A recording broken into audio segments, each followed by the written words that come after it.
معراج اللہ رب العزت نے اپنے سارے نبی کو نصیب فرمائی۔ معراج کا مطلب ہوتا ہے ایک خاص مقام کو پہنچانا، ایک خاص اہمیت ملنا۔ اللہ نے اپنے نبیوں کو ایک خاص مقام پر پہنچایا، اس کو معراج کہتے ہیں۔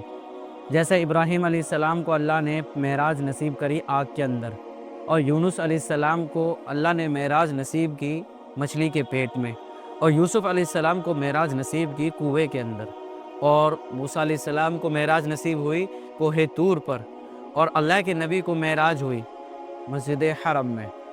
اور قرآن فرما رہا ہے، قرآن کا فرمان ہے، سبحان الذی یسری بعبدہ لیلا الی المسجد الحرام الی المسجد الاقصی۔ سبحان الذی یسری بعبدہ لیلا من المسجد الحرام الی المسجد الاقصی۔ پاک ہے، کریم ہے وہ ذات جو لے گئی اپنے بندے کو مسجد حرام سے مسجد اقصی، اور وہاں سے سدرۃ المنتہا تک۔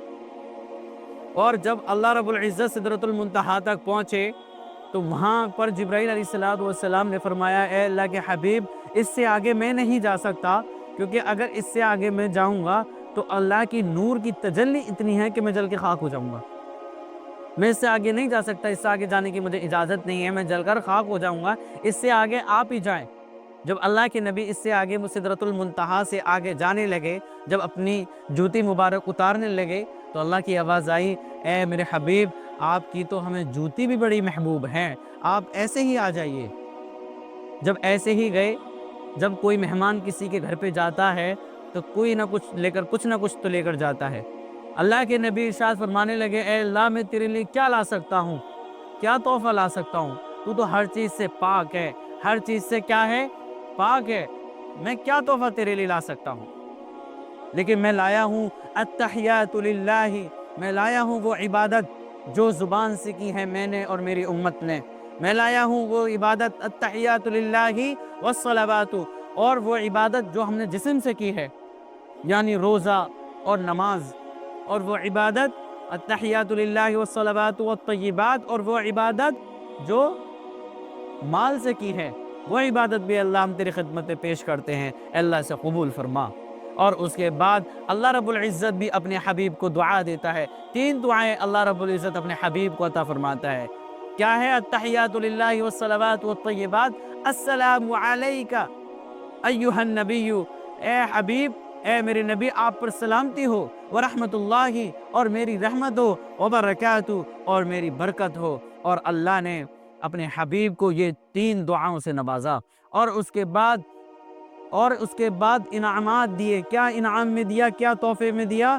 نماز، 50 وقت کی نماز اللہ کے نبی کو تحفے میں ملی، اور وہ تحفہ اللہ کے نبی کو ملا، 50 وقت کی نماز۔ جب اللہ کے نبی آنے لگے، پہلے 7ویں آسمان پر پہنچے، 7 میں سے 6 پر پہنچے، تو وہاں پہ موسیٰ علیہ السلام سے ملاقات ہوئی۔ موسیٰ علیہ السلام نے پوچھا، اے اللہ کے رسول، اے اللہ کے حبیب، اللہ نے آپ کو کیا دیا ہے تحفے میں؟ تو اللہ کے نبی ارشاد فرماتے ہیں کہ اللہ نے مجھے 50 وقت کی نماز عطا فرمائی ہے۔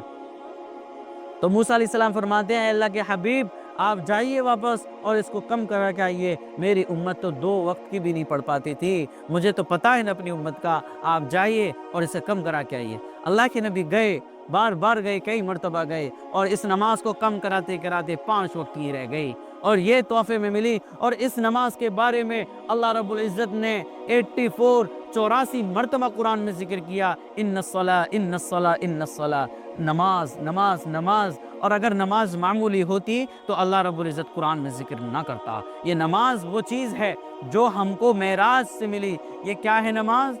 نماز مومن کی معراج ہے، نماز آپ صلی اللہ علیہ وسلم کی آنکھوں کی ٹھنڈک ہے۔ نماز یہ وہ نماز ہے جس کے بارے میں قرآن نے کہا، ان الصلاۃ تنہا عن الفحشاء والمنکر، نماز روکتی ہے بے حیائی سے، نماز روکتی ہے فحشی سے، نماز روکتی ہے غیبت سے، نماز روکتی ہے برائی سے۔ نماز اتنی ضروری ہے، یہ نماز تو بہت قیمتی ہے، اور اسی نماز کو آج ہم پر سے پشت ڈال کر بیٹھ گئی۔ یہ تو تحفے میں ملی تھی۔